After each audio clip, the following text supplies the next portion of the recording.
this next song is called With You. And this is a very, very special song to me because in March this year, one of my brothers passed away. And so this is a song that I wrote, remembering him.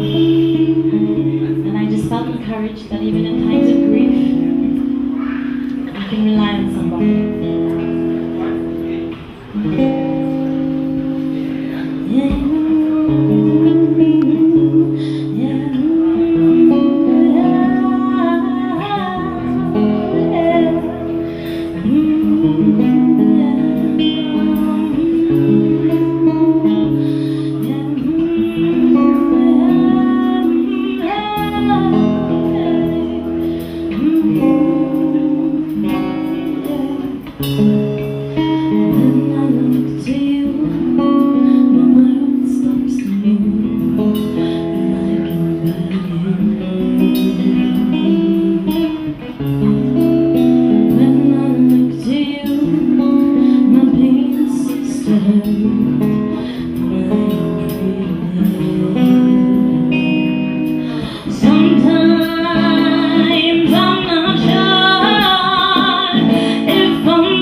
If I live to see